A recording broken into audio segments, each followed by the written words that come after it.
Hi guys, James at Rampant Lion Reviews again for you today with another beer review. For this one, we are going to head back to England once again, and we're going to return to a brewery that has now featured on the channel quite a few times before. Now, I've had some really nice beers from these guys over the last few years, a couple of different styles, but if people were to ask me about this brewery, I would say that they're most definitely best known for their different kinds of New England hazy, whatever you want to call them, IPAs, but in recent years they have been diversifying a little bit and brewing quite a few different styles, which has been very, very nice to see. Now, the beer that we're going to have a look at from them today is a style that I've had from them quite a few times before. It's one that I know they can do very well, and it was also recommended to me by the wonderful Akil from Craftissimo here in Hong Kong, and he said this one really kind of blew his socks off. So yeah, that got me very interested in this one. So needless to say, I'm very, very curious to see what this beer is going to have in store for us. Hopefully it's another good beer, hopefully it makes for an interesting review, and as always I hope that you guys watching enjoy my take on this one as well.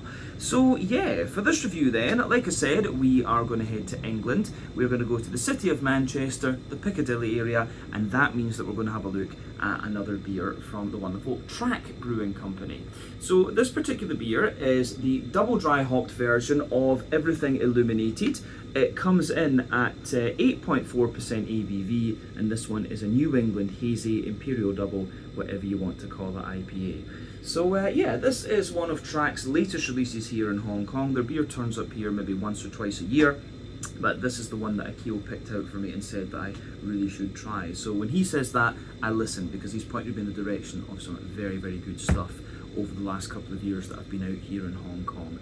So yeah, let's crack on with this one and see what it's going to have in store for us. Very nice to return to Track, one of the English craft breweries that I would really, really recommend you check out if you haven't done so already. They're very consistent. You know, the New England Hazies is what they're really known for, but the other beers that I've had from this brewery have always been very, very good as well. But yeah, as always with my reviews then, I'll tell you a little bit about the brewery before we taste the beer. If you want to get straight to the tasting though, just fast forward. All the usual links can be found in the video description below. That's the brewery website, the link to my other reviews that I've done from Track Brewing Company before, and we will no doubt add more to that list at some point in the fairly near future. But there's all the usual social media down there. If you want to see more reviews, do please consider subscribing to the channel. The support that you give is massively appreciated, and remember, you can go into the channel homepage and search for beer using the geography tagging system. So just go in there, use the little search bar, put in your hometown, state, county, province, whatever you like.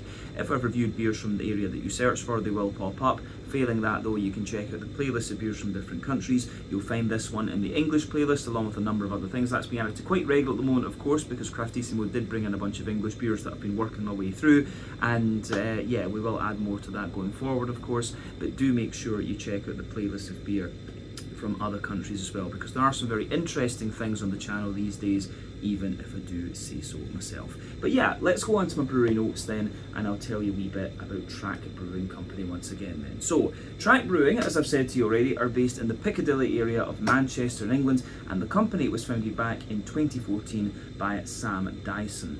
Now, Sam studied maths and economics at university, and he homebrewed while he was studying because it was a source of cheap beer. But over time, he grew very fond of the science of brewing and the creativity that allowed him to have while still having this very central process, and he thought, you know, maybe this is something I should do as a profession. Really kind of stuck with him. But after studying, he took a trip on his bike starting in 2008, and he travelled across 5 continents and 25 countries, and the first part of his trip was actually to go across the US, and it was there that he started visiting lots of different tap rooms and trying the beers. When he returned to England, he went to London and started working for Camden Town Brewery before he decided it was time to go home to Manchester and start up his own project. So he rented out an arch on Sheffield Street, very close to the Piccadilly railway station in Manchester, and so in that area there was a lot of good food producers, and there were a few other breweries there, namely Cloudwater. And he was joined very early on by Matt Dutton and Will Harris, and these guys have since gone on to become very, very decorated. They're one of the most respected craft breweries in England, I would say. But over the next few years they continued to expand. Then in 2021 they moved into a new facility in the Piccadilly Trading Estate close by, and there they opened a new tap room as well. But the total space they have is about 10,000 square feet, and the tap room takes up about 2,000 square feet of that, and they've got 20 beers on tap and 3 cask pumps, and quite a little bit of space for barrel aging as well. They've also got their I think they've got another tap room in maybe London these days, if I'm remembering correctly. I think they have got one somewhere else, but yeah, I honestly can't remember. I think I need to update the notes a little bit and just check that out. But yeah, these guys, as of November 2025, have produced 610 different kinds of beer according to Untappd, and that number will no doubt continue to increase as time goes on. Like I said, these guys are best known for the different kind of New England hazy IPAs, but I have seen quite a few kind of imperial stouts and things like that coming up every so often from these guys, and those are supposed to be very, very good as well. But yeah, as I say, that is everything I can really tell you about Track Brewing Company for the moment. If you want to learn more about these guys, you can check out the brewery website, you can follow them on Facebook and Instagram to keep up to date with all the latest goings on, and you can check out the Rate Beer, Untappd and Beer Advocate pages to learn a wee bit more about all the different beers that these guys have done. So yeah, let's go on then and actually have a little look at the beer itself. So this one, I think, should be pretty good. As I say, if Akil's recommended it to me, I think it will be pretty special. But you can see this one has got a similar style of artwork to what we've seen from Track in the past. There you can see at the top of the can, there is the sort of Track T, if you like. And I think the reason they called the brewery Track was because, you know, they were under the tracks, or was made to do with bike tracks or something as well, because of Sam's trip across the world that he did.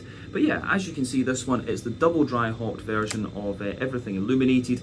Comes in at 8.4% ABV, and this one apparently was a re-released version of a Motueka IPA that they did a little bit before this one, but yeah, they decided to amp it up and double dry hop the thing. But the original one was very, very popular, and they decided to just tweak the recipe a little bit and also to double dry hop it. But yeah, as I say, it looks very, very nice. This one, plain silver top on the can there. Incidentally, this one is a 440 milliliter can, but yeah, should be pretty nice actually. But yeah, let's get this guy out into the glass then and see what it's all about. I'm very, very curious to try this one, as I say, because Akil said it was particularly good. So there we go, let's do this. I will say as well, I'm not 100% sure how fresh this beer is at the time of filming. I think it says best before, is that November 2025? So we're drinking this one, must maybe when it's about 6 months old. I think Track Brewing put 6 months on their hazy IPA cans. So I think we were drinking this one just at the end of when Track Brewing recommend their beers are drunk. But yeah, it should still be pretty good, I would say. But yeah, you can see the head on this one completely disappeared very, very quickly. There's not even a little foamy ring around the edge of the glass there, but you can see when it came out it had maybe a quarter finger of a frothy, I would have said, kind of cream coloured head there. But all in all, this one looks pretty nice. As you can see, it looks like, you know, it's pretty much like a big sort of yellow mango juice colour that comes out of this one. I always like comparing the colour of different hazy IPAs to different fruit juices, because that really is just what they remind me of. But yeah, for me, this one's quite a deep, rich yellow mango juice. Remember, the colour of your beer depends on a few different things. One, the type of malts that you use. This goes a long way to determining your EBC rating. Two, length of your wort boil is going to play a role, because the longer you boil the wort, the more the sugars caramelise, and thus you get a darker colour of beer. But any barrel aging that you do or adjuncts you put into the beer will affect its colour as well. But you don't really have to care about those latter two variables when it comes to the IPA style umbrella, if we can call it that. One thing I will say though is that the level of haze in this beer for an 8.4%er, it's extremely soupy and gloopy. This is one of the soupier and gloopier ones that I've seen over the last wee while actually. So remember, the level of haze in these beers depends on the oak content, wheat content, and to a degree what yeast you use. That can vary from brewery to brewery and beer to beer and so on. But yeah, the level of haze in this one is pretty damn impressive. There's not a lot of carbonation visible in this one, which was a wee bit surprised about, but I can see some bubbles just kind of breaking the surface there. So yeah, there is definitely some carbonation in there. As I say, one of the soupier and gloopier New England IPAs that I've certainly come across over the last little while. But yeah, I don't think there's anything else we really need to say about the appearance of this one. There is nothing particularly surprising about it when you consider what style it is, and we've definitely seen these before.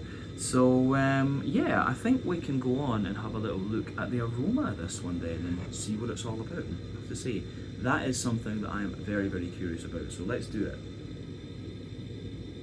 Okay, so aroma-wise, I've got the feeling that this one is quite well balanced in terms of what's coming out of its maltiness, but I think this one's going to be a little bit more of a wheaty leaning New England IPA, just because it's got that wee bit of zip in the top of the nose. But it gives you everything you want. You've got that lovely kind of big white bready backbone.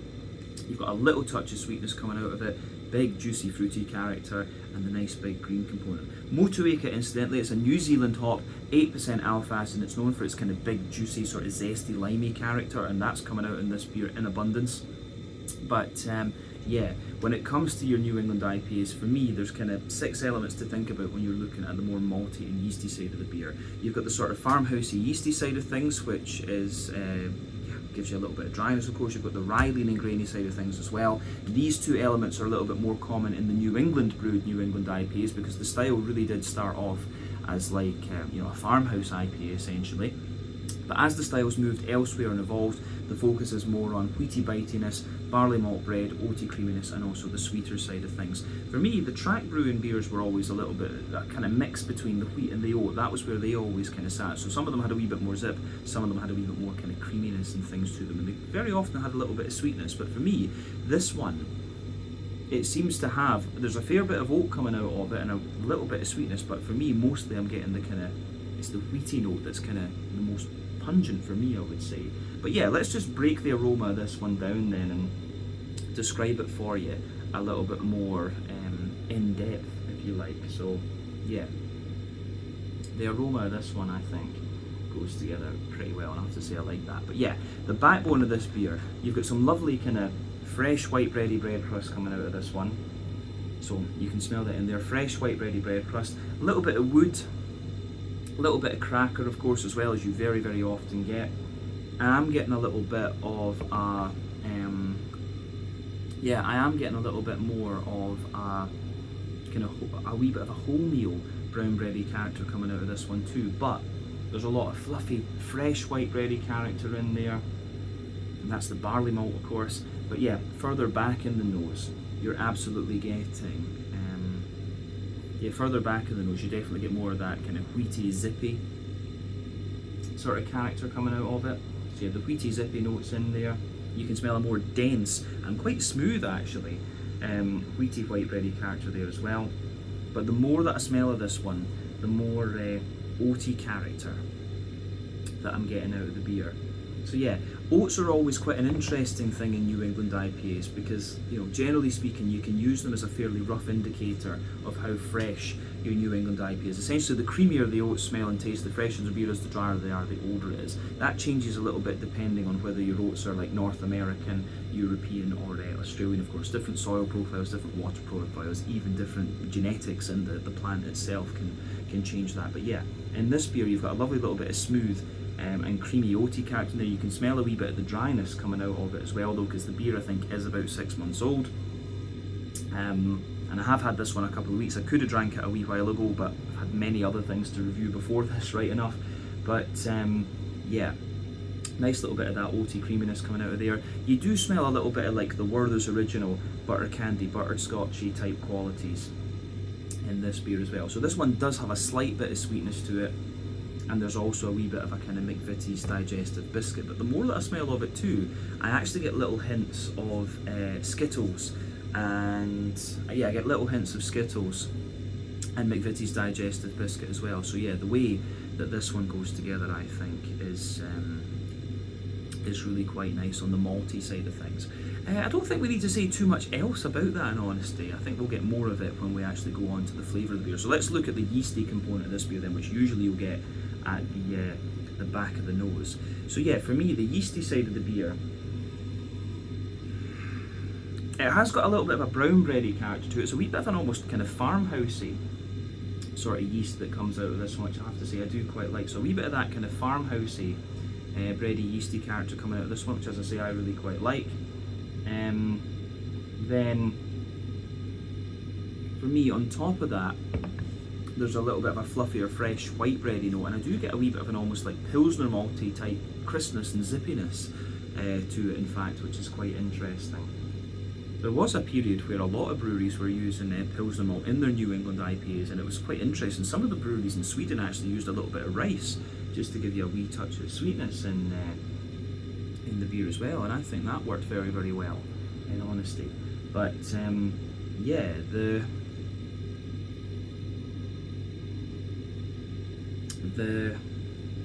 yeasty character for me, there's a wee bit of like white bready bread crust, but yeah, little kind of mainly brown bread, fluffier white bread, wee bit of Pilsner malty crispness, and yeah, I think just a little bit of fresh white bready bread crust in there. And I do get a little bit of how would you say, a wee bit of that kind of Skittlesy note coming out of this one.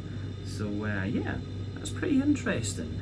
But I think that's all we need to say about the malty and yeasty side of things. It really does lean more toward that white bready kind of character the more that you smell of it. But yeah, as I say, I like how that goes together.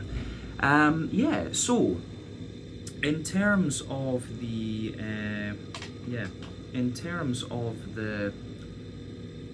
the hoppy side of things then. Now when it comes to brewing your IPAs, there are three types of hopping that you can do. You can do early addition hopping, which takes place within the first hour or so of your wort boil.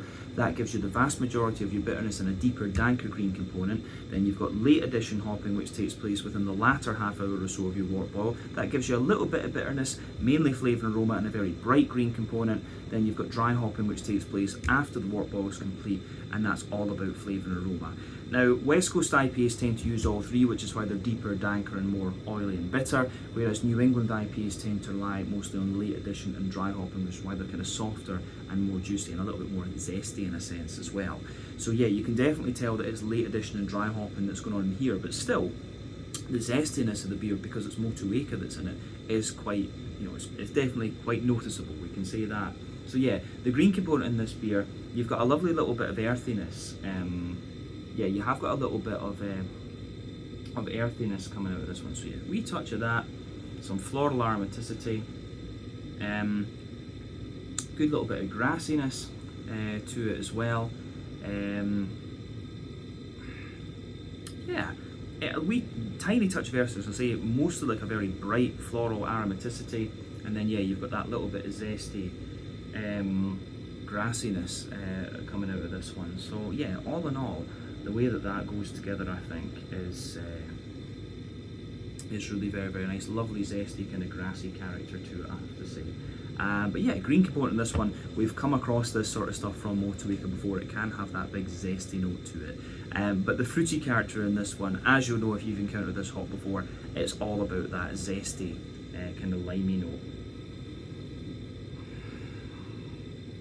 I mean, maybe there's a tiny wee bit of apricot or something like that in behind it, but yeah, I don't get much else from the fruity side of things other than a big bunch of lime, maybe a wee hint of orange or something like that. But it's a very, very zesty, fruity character that comes out of this one. So yeah, all in all, the way that that goes together, I think, is it's really, really nice. And this one is a big thumbs up from me. So yeah, I like how. I do like how this one goes together. It's pretty awesome, I have to say. So yeah, as I always say, take a little bit of time to just enjoy the aroma of your beers before you get stuck into them. And as I say, this one had been really striking my curiosity because of Akil's recommendation, but it's now time for us to try this one. So yeah, this is the double dry hop version of Everything Illuminated, an 8.4% New England Hazy Imperial Double, whatever you want to call it, IPA from Track Brewing in Piccadilly in Manchester in England. Let's get stuck into this one. Slàinte, skål, cheers.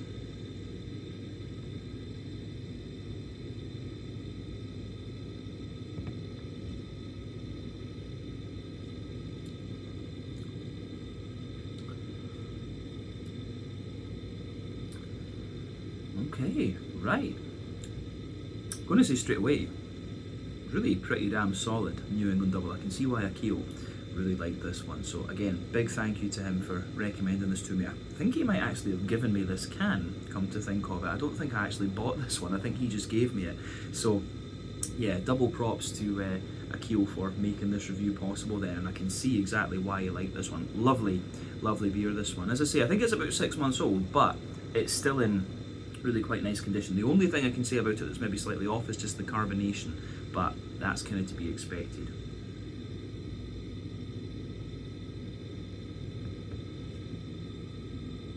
Yeah, the carbonation does have a wee bit of a prickle to it, and you can feel that the oaty side of the beer has kind of sort of creamed up a little bit. You always get a little bit more of that kind of creamy oaty. How do you say? It's almost a little bit more like the kind of oat cream IPAs. You can feel that it does a little bit of that and gives you a wee bit of slightly porridgey flavour. You can feel a bit of that going on in the beer, but even at this level of condition, I still think it's pretty damn good. So yeah, thumbs up to Untappd Brewing Company for this one. This is pretty damn nice. And it goes to show you, if you can drink a beer like this at 6 months old, it just kind of goes to show you the quality of the stuff that they're actually putting out there. So yeah, really nice IPA this. As I say, let's just go through it and break it down as we always do in these videos then. We'll start on the middle third of the palate then. So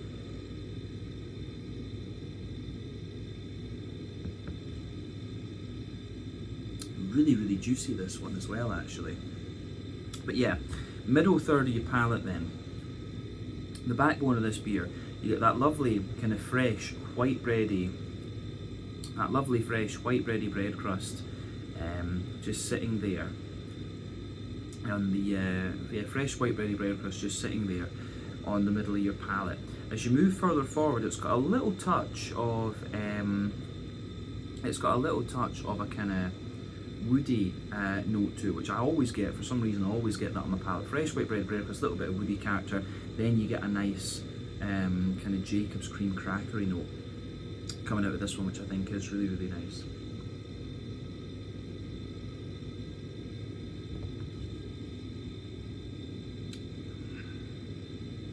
So yeah, on top of that, you get that nice kind of wholemeal, brown bready. Yeah, there is a layer of like a slightly sweet wholemeal brown bready character, just sitting on top of that. So yeah, fresh white bready bread crust, Jacob's cream cracker, a little bit of woody character in there. Then yeah, there's a layer of wholemeal brown bread. Then on top of that, you've got a fluffier white bready layer, which I think is really nice as well.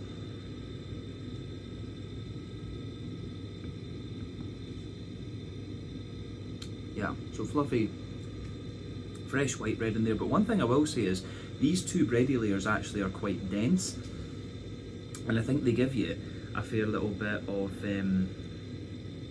yeah, I think they really give you a fair little bit of like sweetness into the aftertaste as well. I'm not sure if that's due to the age of the beer, right enough, but certainly there is a fair wee bit of sweetness, I think, coming out of this one.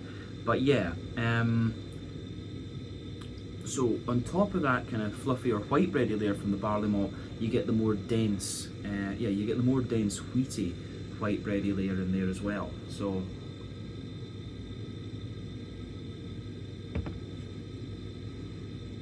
the wheaty white bready layer that's in this one is quite interesting. One thing we should always say, for me, sweeter flavours tend to come out further forward on your palate, more dry and bitter flavours tend to come out further back.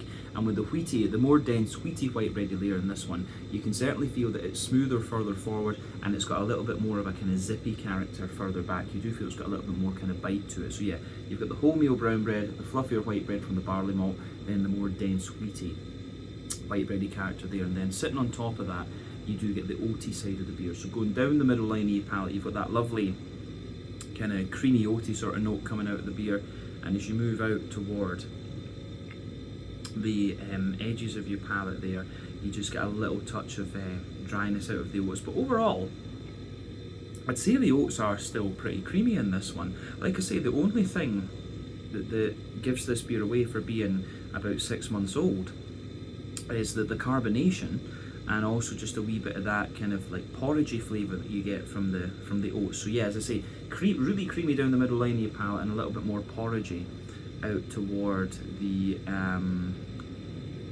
edges of the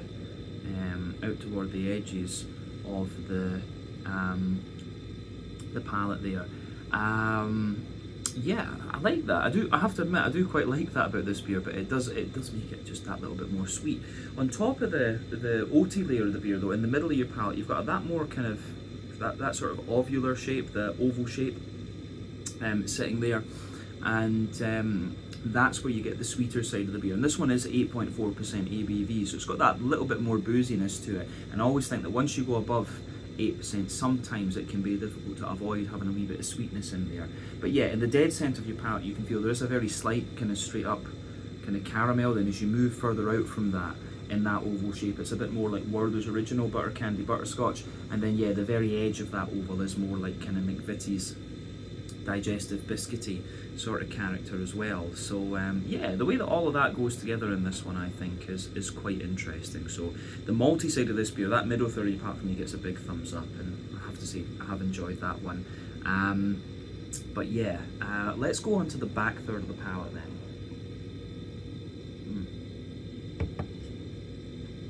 And as I've often said, the back third of your palate will give you very similar flavours to the middle third of your palate, but just at different intensities.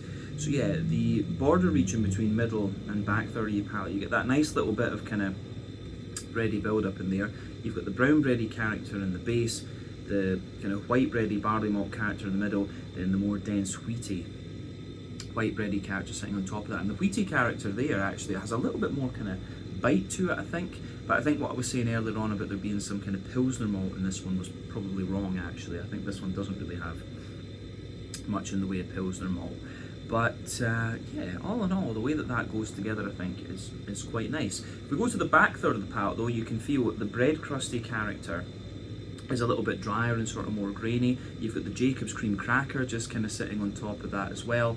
Then you've got the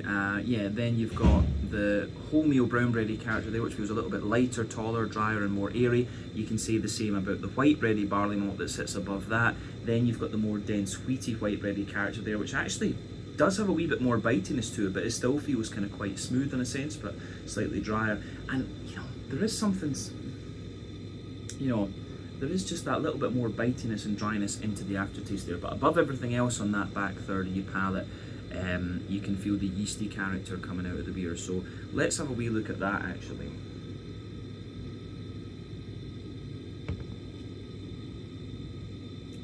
So yeah, the yeasty side of this beer for me, it's quite nice. I mean, at its core, it feels like there's a slightly more dense and like almost buttery wholemeal brown bread. As you move further out from that, it's a bit more like white bready, and then yeah, you've got a little bit of cracker and a wee bit of a more bread crusty kind of edge to it there, and that lingers into the aftertaste too. So the yeasty character's actually giving you a wee bit of dryness and also a little bit more kind of sweetness into the aftertaste as well. But I have to say, this is quite an interesting beer. It has held up pretty well, but it does remind me of the kind of smoothness and things that I would have always associated Track with back in the day when I was getting these things quite easily back home in Scotland. So yeah, definitely back third of your palate, you can feel the flavour is taller. Then as you move further forward into the middle third of your palate, it just kind of compresses down and squashes together that little bit more. So yeah, the way that everything goes together, I think, is really nice in this one. Yeah, interesting beer. I think we can safely say that about this one. Yeah, I think that covers the malty and yeasty side of things. So let's go on to the hoppy side of the beer. Green component first then. I'm pretty sure there's been cryo oil used in this one instantly, because your green component, while it does have that kind of zestiness and things, it is actually quite smooth. So I think there's a mixture of maybe T90 pellets in here and some sort of cryo oil product. But anyway, in the back corners of the palate with your green component, there's a little bit of earthiness in there. Then as you move further forward, it's a little touch sort of woody, I would say. So there's a little bit of earthiness, a little bit of woodiness. As you come further forward, you can feel that it gets progressively more kind of floral and aromatic and slightly zesty. Then round the front curve of your tongue, it's a little bit lighter and more sort of, it's a little bit lighter and more sort of zesty and things like that. So yeah, the way that all of that goes together in this one, I think, is pretty nice.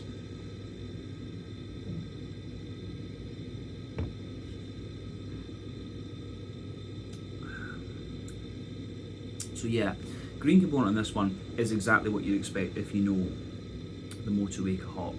And yeah, I think it's quite a different New England double, this one, I have to say, and that's maybe why I'm enjoying it so much. It's just got that wee bit of something different about it, I have to say. But yeah, let's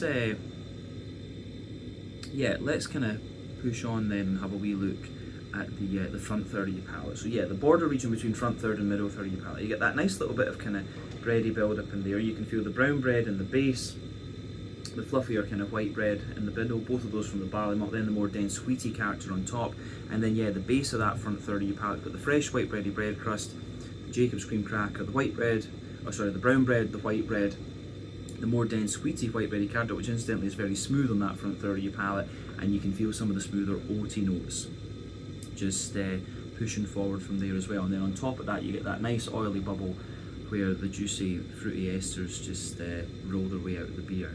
So yeah, the way that goes together, I think, is really quite nice. So yeah, let's focus on that fruity side of things then.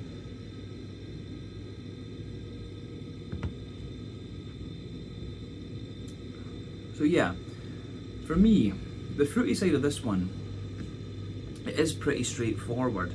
As I say, you know, some people will say Motueka is a little bit orangey, but I've always found it very, very limey. But in fairness, when it's on its own, I do see why people would say it's kind of orangey. I don't think I've had too many single hopped Motueka beers. I think, you know, even if I was creating them myself, I would probably choose more of I'd maybe choose more of like a tropical hop and a more citrusy type hop if I was brewing them. So yeah, come to think of it, I don't think I would even think to brew one of these with Motueka on its own, in fairness, but it actually does work really nicely. And the big thing about the New Zealand hops, of course, is the myrcene oil content, which makes them, you know, just great and very diverse hops in terms of their flavour.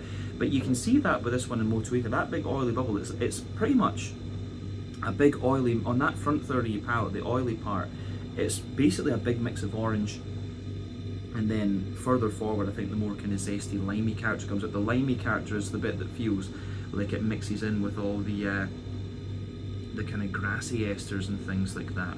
So yeah, the way everything goes together in this one is pretty damn nice. The fruity part is very straightforward, but I think that really works for the beer. I don't think I really need to say anything more about the flavour of this one. The fruit, yeah, big oil, nice oily orangey character, and a more zesty limey character further forward on that front third of the tongue.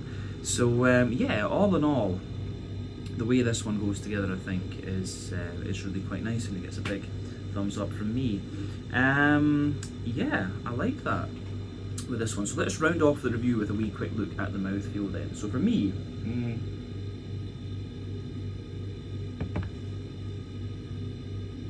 yeah, for me, the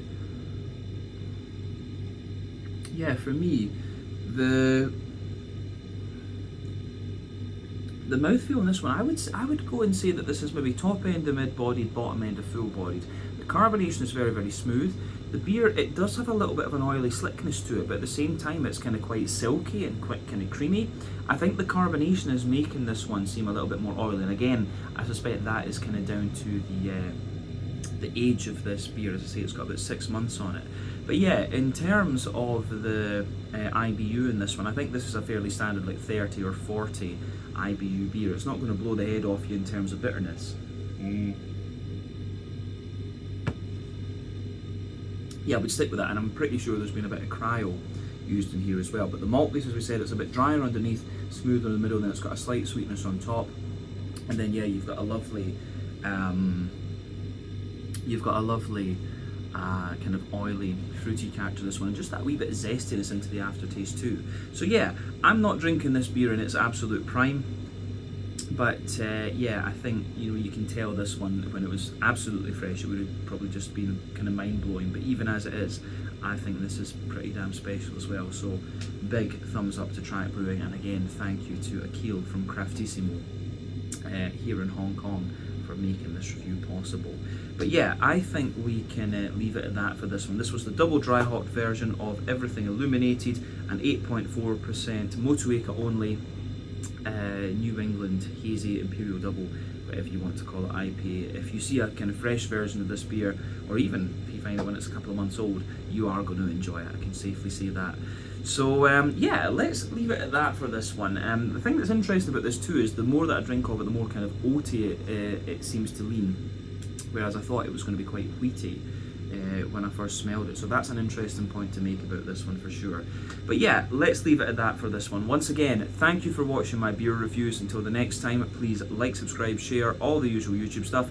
Let me know your own thoughts on this beer in the comment section below. Let me know what your favourite beers are from Track Brewing Company as well, and we will no doubt return to these guys again at some point in the very near future. But until then, check out my social media, check out Track Brewing social media, and I'll see you guys in another review very, very shortly. Slàinte, skål, and cheers.